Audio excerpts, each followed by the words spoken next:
नमस्कार बच्चों, स्वागत है आपका एससे कोचिंग सेंटर पर। मैं हूं सूरज कुमार, बस्ती उत्तर प्रदेश से। प्रयास आवासीय विद्यालय प्रवेश परीक्षा कक्षा 9 के जितने भी बच्चे तैयारी कर रहे हैं बच्चों, आप सभी लोग के लिए मैं इस चैनल पे जितने भी वीडियो डाल रहा हूं वो सभी वीडियो में जो क्वेश्चन करवाए जा रहे हैं बच्चों, वो चाहे सामाजिक विज्ञान के हों, विज्ञान के हों, हिंदी के हों, अंग्रेजी के हों, ठीक है, मैथ के हों, ये सभी जो क्वेश्चन है बच्चों, ऐसे ही क्वेश्चन आप लोग के एग्ज़ाम में देखने को मिलेगा। क्यों? क्योंकि ये जो क्वेश्चन है वो आप लोगों के सिलेबस से पहली बार उठाए गए हैं और दूसरी चीज़ जो प्रीवियस ईयर का क्वेश्चन आया हुआ था उससे रिलेटेड है और उसी प्रकार से क्वेश्चन है। तो बच्चों इन्हीं में से ही क्वेश्चन आने वाला है। तो जितने भी बच्चे छत्तीसगढ़ से हैं और प्रयास आवासीय विद्यालय की तैयारी कर रहे हैं वो सभी बच्चे पूरा वीडियो को ज़रूर देखा करें। और बचे हुए समय में, जैसे कि आप लोग को पता है कि आप लोग को बच्चा एग्ज़ाम कब है, 10 मई को एग्ज़ाम है। तो बचे हुए समय में जितने भी वीडियो कराए जा रहे हैं, इसमें जितने भी क्वेश्चन बताए जा रहे हैं, एमसीक्यू क्वेश्चन बताए जा रहे हैं, इन सभी क्वेश्चनों को ज़रूर देख के तैयार कर लें। अच्छा, यहाँ पर एक चीज़ आप लोग को और बच्चों बता दें, क्योंकि इस चैनल पे बच्चों आप लोग को क्योंकि इस चैनल पे आप लोग को रटाया नहीं जाता है। आप लोग को कोई भी क्वेश्चन होता है और उसके पीछे का कॉन्सेप्ट बताया जाता है, ताकि देखिए, जब आप कॉन्सेप्ट समझ जाएंगे तो आपको ऑटोमेटिक, जब आप परीक्षा हॉल में बैठेंगे, आपके सामने क्वेश्चन आएगा ना, तो आप ऑटोमेटिक उस क्वेश्चन को कर लेंगे। लेकिन यदि आप रटे रहेंगे, क्योंकि काफ़ी लोग ऐसा ही कराते हैं कि क्वेश्चन बोला, उसके बाद ऑप्शन बोले, आंसर बता दिए, उसके पीछे कोई लॉजिक नहीं बताया जाता है कुछ भी। तो ऐसे बच्चों आप लोग जब पढ़ेंगे तो हो सकता है कि आप लोग अच्छे रिजल्ट ना ला पाएँ।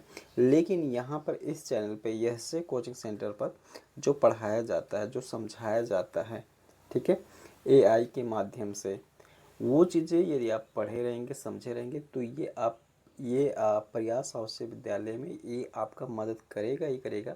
इसके साथ साथ आप आगे चलिए किसी भी कॉम्पिटिटिव एग्ज़ाम में बैठेंगे, नौकरी वाले एग्ज़ाम में बैठेंगे, तो उसमें भी मददगार साबित होगा। क्योंकि यहाँ पर जिस कॉन्सेप्ट से बता दिया जाता है, ऐसे कॉन्सेप्ट से बहुत कम ही लोग बता पाते हैं। तो ये सब बातें थी बच्चों, आप सभी लोग मेहनत से पढ़ें और प्रयास आवासीय विद्यालय के लिए जो बच्चे तैयारी कर रहे हैं वो सभी बच्चे पूरा वीडियो को देखकर अच्छे से अपनी तैयारी करें और एग्ज़ाम में जाके झंडा गाड़ के आएँ। तो चले इसी क्रम में आज का ये क्लास शुरू कर दें। बच्चों पूरा वीडियो को ज़रूर देखें। तो शुरू करते हैं। मैं तैयार हूं।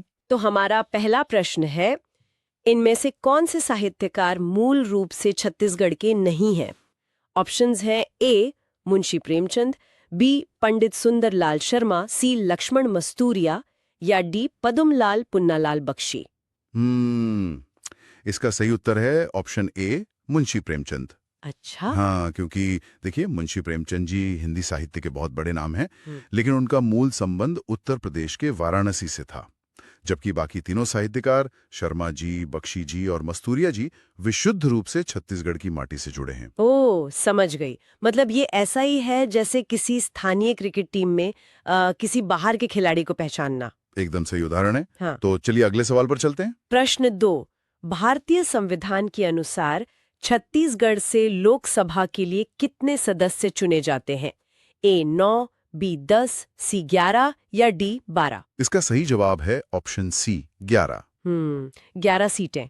जे उच्च सदन और निम्न सदन में प्रतिनिधित्व बहुत अहम होता है। इसे याद रखने का सबसे आसान तरीका उसी क्रिकेट वाले उदाहरण से जुड़ता है। जैसे एक क्रिकेट टीम में 11 खिलाड़ी होते हैं, वैसे ही छत्तीसगढ़ भी अपनी 11 खिलाड़ियों की टीम लोकसभा भेजता है। वाह, ये ट्रिक तो कोई नहीं भूलेगा। चलिए प्रश्न 3 की तरफ। वास्तुकला के लिए प्रसिद्ध प्राचीन शिव मंदिर जो बस्तर संभाग में है, कहाँ स्थित है? ए दंतेवाड़ा, बी बारसूर, सी जगदलपुर या डी कोंडागांव? इसका सही उत्तर है ऑप्शन बी, बारसूर। बारसूर, क्या ये वही जगह है जिसकी वास्तुकला द्रविड़ शैली से बहुत प्रेरित मानी जाती है? बिल्कुल सही पकड़ा। बारसूर असल में छिंदक नागवंशी राजाओं की राजधानी हुआ करता था। ये मंदिर अपनी उसी विशिष्ट वास्तुकला और प्राचीन नक्काशी के लिए पूरे राज्य में प्रसिद्ध है। क्या बात है। प्रश्न 4, प्रसिद्ध चीनी यात्री हुएनसांग ने 7वीं शताब्दी में किस स्थान का दौरा किया था? ए सिरपुर, बी राजिम, सी रतनपुर या डी मल्हार? इसका सही जवाब है ऑप्शन ए, सिरपुर। सिरपुर। तो वो वहां क्यों आए थे? देखिए, हुएनसांग बौद्ध स्थलों और ज्ञान की खोज में दक्षिण कोशल आए थे। वो उस समय के आप कह सकते हैं कि ट्रैवल व्लॉगर थे। ट्रैवल व्लॉगर, हाँ, जो दुनिया भर में घूमकर ज्ञान बटोरते थे। उनका सिरपुर आना यह साबित करता है कि सिरपुर उस समय बौद्ध शिक्षा का अंतर्राष्ट्रीय केंद्र था। बहुत ही दिलचस्प। अब प्रश्न 5। दुर्ग जिले के नगपुरा में स्थित ऐतिहासिक जैन मंदिर किस तीर्थंकर को समर्पित है? ए 21वें, बी 22वें, सी 23वें या डी 24वें? सही उत्तर है ऑप्शन सी, 23वें। यानी भगवान पार्श्वनाथ। जी हाँ, उवस्सग्रहणम पार्श्व तीर्थ के नाम से मशहूर यह मंदिर जैन धर्म के 23वें तीर्थंकर को समर्पित है। यह बताता है कि इस राज्य में धार्मिक विविधता की जड़ें कितनी गहरी हैं। बिल्कुल। तो इसी के साथ हमारा पहला भाग पूरा हुआ। अब हम विकास, भूगोल और प्रशासन से जुड़े दूसरे भाग की ओर बढ़ते हैं। प्रश्न 6। छत्तीसगढ़ में पत्रकारिता के पुरोधा के रूप में किसे जाना जाता है? ए पंडित रविशंकर शुक्ल, बी माधवराव सप्रे, सी ठाकुर प्यारेलाल या डी खूबचंद बघेल? इसका सही उत्तर है ऑप्शन बी, माधवराव सप्रे। सप्रे जी। हाँ, साल 1900 में इन्होंने छत्तीसगढ़ मित्र नामक पहली मासिक पत्रिका शुरू की थी। मतलब इन्होंने ही यहाँ पत्रकारिता की नींव रखी थी। एकदम। जिस तरह किसी घर की नींव सबसे अहम होती है, वैसे ही सप्रे जी ने यहाँ के सूचना और समाचार जगत की मजबूत नींव रखी थी। बिल्कुल। चलिए अगले सवाल की ओर। प्रश्न 7। राज्य से राज्यसभा के लिए कितने सदस्य नामित होते हैं? ए 5, बी 7, सी 9 या डी 11? सही उत्तर है ऑप्शन ए, 5। तो लोकसभा में 11 और राज्यसभा में 5? जी, संघीय ढांचे में उच्च सदन यानी राज्यसभा में राज्यों को उनकी जनसंख्या के अनुपात में सीटें मिलती हैं। तो यहाँ का आंकड़ा 5 है। सरकार की प्रसाद योजना के तहत किस मंदिर का विकास किया जा रहा है? ए दंतेश्वरी मंदिर, बी महामाया मंदिर, सी बमलेश्वरी मंदिर या डी भोरमदेव मंदिर? इसका सही उत्तर है ऑप्शन सी, बमलेश्वरी मंदिर, जो डूंगरगढ़ में है। अच्छा, तो ये प्रसाद योजना का मुख्य लक्ष्य क्या है? इस योजना का लक्ष्य ही धार्मिक पर्यटन को इस तरह विकसित करना है कि वहां का आध्यात्मिक महत्व भी बना रहे और श्रद्धालुओं को आधुनिक सुविधाएं भी मिलें। डोंगरगढ़ की पहाड़ी पर देवी के दर्शन अब इस योजना से और सुगम हो रहे हैं। बहुत ही बढ़िया कदम है। अब प्रश्न 9। भौगोलिक दृष्टिकोण से राज्य अपनी सबसे लंबी अंतर्राज्य सीमा किस राज्य के साथ साझा करता है?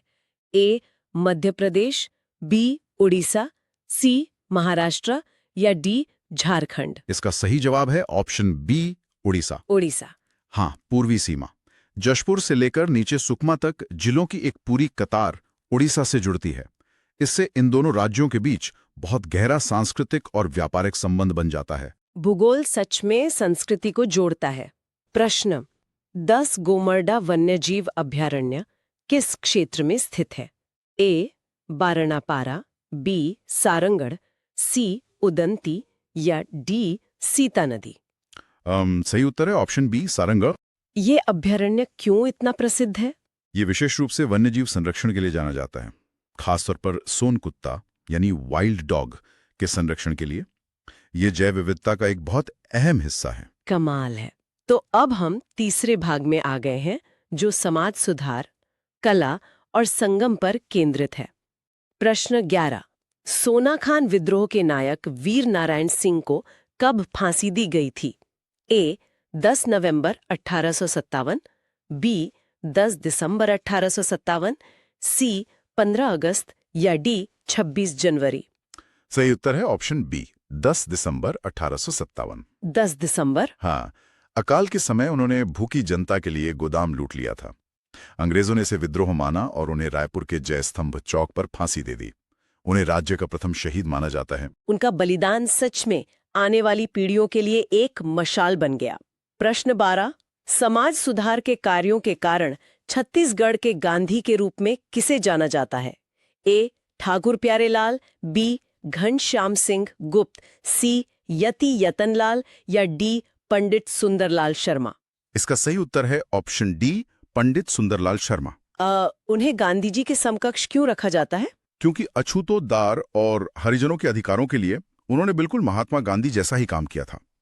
राजिम के मंदिर में हरिजनों का प्रवेश कराना उस समय की बहुत बड़ी क्रांतिकारी घटना थी। वाकई बहुत बड़ा कदम था। प्रश्न 13, राज्य गीत अरपा पैरी के धार के रचयिता कौन है? ए. डॉक्टर नरेंद्र देव वर्मा, बी. लक्ष्मण मस्तूरिया, सी. हरि ठाकुर या डी. मुकुटधर पांडेय? सही जवाब है ऑप्शन ए, डॉक्टर नरेंद्र देव वर्मा। यह गीत तो अब हर राज्यवासी की जुबान पर है। बिल्कुल, ये गीत सिर्फ धुन नहीं है बल्कि पूरे राज्य का भौगोलिक और सांस्कृतिक मानचित्र है। ये यहाँ के गौरव का प्रतीक है। प्रश्न 14, देश की सबसे प्राचीन नाट्यशाला कहाँ स्थित है? ए. कुटुमसर गुफा, बी. कैलाश गुफा, सी. सीताबेंगरा गुफा या डी. जोगीमारा गुफा? इसका सही उत्तर है ऑप्शन सी, सीताबेंगरा गुफा। सीताबेंगरा, जो सरगुजा की रामगढ़ पहाड़ियों में है? एकदम सही। पत्थरों को काटकर वहां बैठने की जो व्यवस्था बनाई गई है वो मौर्यकालीन वास्तुकला का अद्भुत नमूना है। मतलब हम कह सकते हैं कि ये प्राचीन भारत का अपना एक मल्टीप्लेक्स या थिएटर था। हाँ बिल्कुल, बिना किसी माइक के वहां आवाज एकदम साफ गूंजती थी। क्या बात है। प्रश्न 15 है, त्रिवेणी संगम के कारण छत्तीसगढ़ का प्रयाग किसे कहा जाता है? ए. सिरपुर, बी. राजिम, सी. शिवरी नारायण या डी. चंद्रपुर? सही उत्तर है ऑप्शन बी, राजिम। महानदी, पैरी और सोंढूर नदियों का संगम है ना? जी। ठीक वैसे ही जैसे प्रयागराज में गंगा, यमुना, सरस्वती का संगम है, ये त्रिवेणी संगम राजिम को बहुत पवित्र बनाता है। यहाँ बड़ा कुंभ मेला भी लगता है। बहुत ही आध्यात्मिक स्थान है। चलिए भाग 4 की तरफ, इतिहास के पन्ने और लोक गाथाएं। प्रश्न 16, भगवान गणेश की विशाल जुड़वां प्रतिमा कहाँ स्थित है? ए. रतनपुर, बी. दंतेवाड़ा, सी. सिरपुर या डी. बारसूर? इसका सही उत्तर है ऑप्शन डी, बारसूर। बारसूर का नाम पहले भी आया था शिव मंदिर के लिए। हाँ, और ये जुड़वां गणेश प्रतिमा भी उसी जगह है। एक ही विशाल पत्थर को तराश कर 2 मूर्तियां बनाना, जिसे हम मोनोलिथ कहते हैं, ये उस समय के मूर्तिकारों के धैर्य को दिखाता है। अद्भुत। प्रश्न 17, अपनी उत्कृष्ट वास्तुकला के लिए छत्तीसगढ़ का खजुराहो किसे कहा जाता है?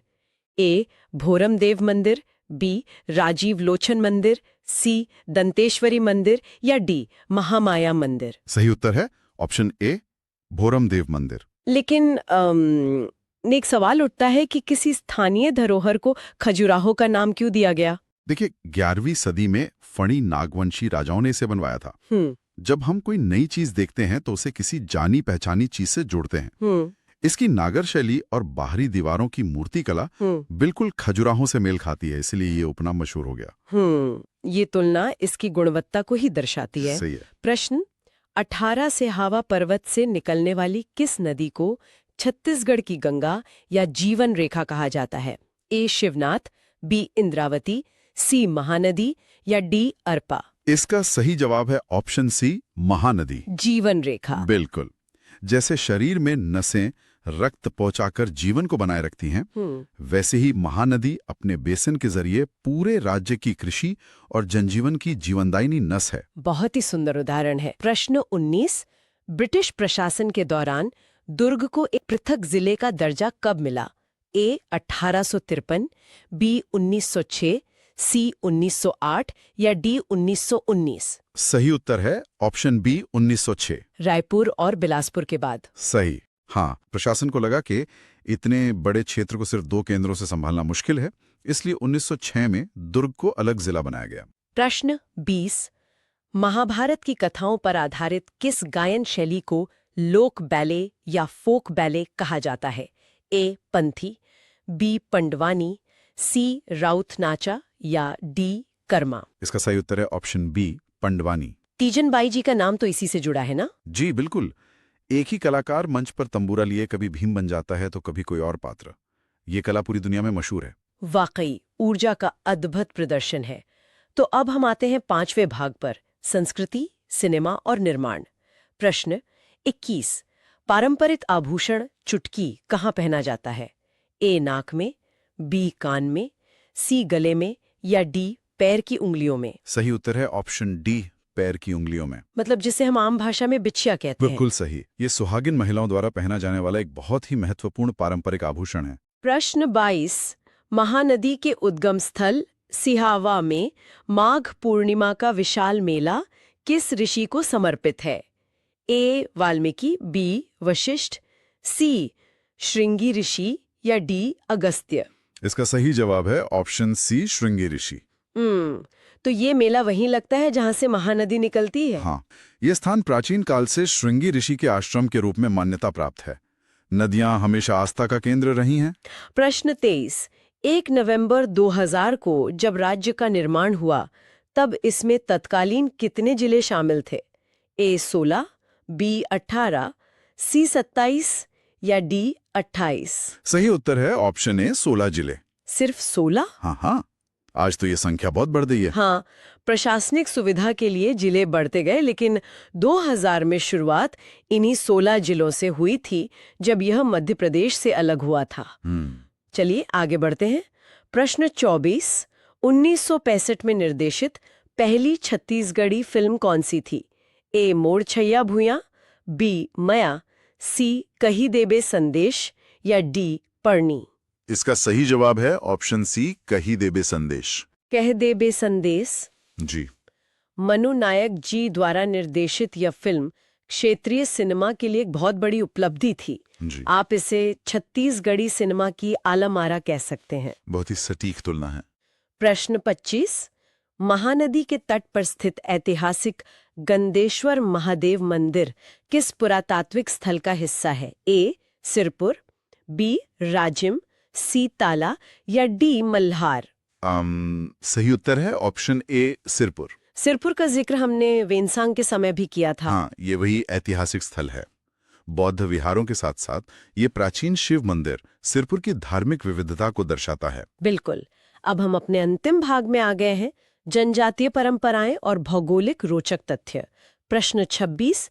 मृत परिजनों की स्मृति में लकड़ी का मृतक स्तंभ स्थापित करने की परंपरा किस जनजाति की है? ए बैगा, बी दंडामी माड़िया, सी कमार या डी पहाड़ी कोरवा? इसका सही उत्तर है ऑप्शन बी, दंडामी माड़िया। ये तो बहुत ही भावुक परंपरा है। लकड़ी का स्तंभ मतलब मेमोरियल पिलर।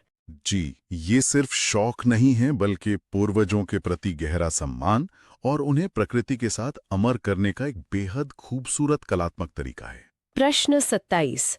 अपनी प्राकृतिक सुंदरता और किलेबंदी के कारण छत्तीसगढ़ का कश्मीर किसे कहा जाता है? ए मैनपाट, बी अमरकंटक, सी चैतुरगढ़ या डी बेलाडीला? सही जवाब है ऑप्शन सी, चैतुरगढ़। कश्मीर का उपनाम सिर्फ मौसम की वजह से मिला या कुछ और भी कारण है? मौसम और सुंदरता तो है ही, लेकिन यहाँ कलचूरी राजाओं का एक अभेद्य किला भी था। पहाड़ों ने इसे प्राकृतिक सुरक्षा दी थी, तो भूगोल ने राजनीति को भी दिशा दी। बहुत लॉजिकल है। प्रश्न 28। राज्य की भौगोलिक सीमा का आकार किस जीव के समान दिखाई देता है? ए शेर, बी हाथी, सी हॉर्स यानी समुद्री घोड़ा या डी मछली? सही उत्तर है ऑप्शन सी, सी हॉर्स। ये तो बड़ा मजेदार इत्तेफाक है। एक ऐसा राज्य जिसके पास समंदर ही नहीं है, मतलब जो चारों तरफ से जमीन से घिरा है, उसका आकार एक समुद्री जीव जैसा है। हाँ, प्रकृति के भी अपने अजब खेल हैं। बिल्कुल। प्रश्न 29। सरगुजा संभाग में स्थित कुरासिया की पहाड़ियां किस खनिज के विशाल भंडार के लिए जानी जाती हैं? ए लोहा, बी बॉक्साइट, सी कोयला या डी सोना? इसका सही जवाब है ऑप्शन सी, कोयला। कोयला मतलब उद्योगों की बैटरी? एकदम सही। करोड़ों साल पहले दबे जंगल आज कोयले के रूप में मौजूद हैं, जो पूरे देश की अर्थव्यवस्था और बिजली संयंत्रों को गति दे रहे हैं। और अब हमारा अंतिम प्रश्न। प्रश्न 30। राज्य की सबसे छोटी दक्षिणी सीमा किस राज्य के साथ जुड़ती है? ए तेलंगाना, बी महाराष्ट्र, सी आंध्र प्रदेश या डी उत्तर प्रदेश? सही उत्तर है ऑप्शन सी, आंध्र प्रदेश। उड़ीसा के साथ सबसे लंबी और आंध्र प्रदेश के साथ सबसे छोटी। जी हां, सुकमा जिले का एक बहुत ही छोटा सा हिस्सा दक्षिणी तरफ आंध्र प्रदेश को स्पर्श करता है। वाह, तो इसी के साथ हमने इस पीडीएफ के सभी 30 प्रश्न सफलतापूर्वक पूरे कर लिए हैं। जी, बहुत ही शानदार सफर रहा।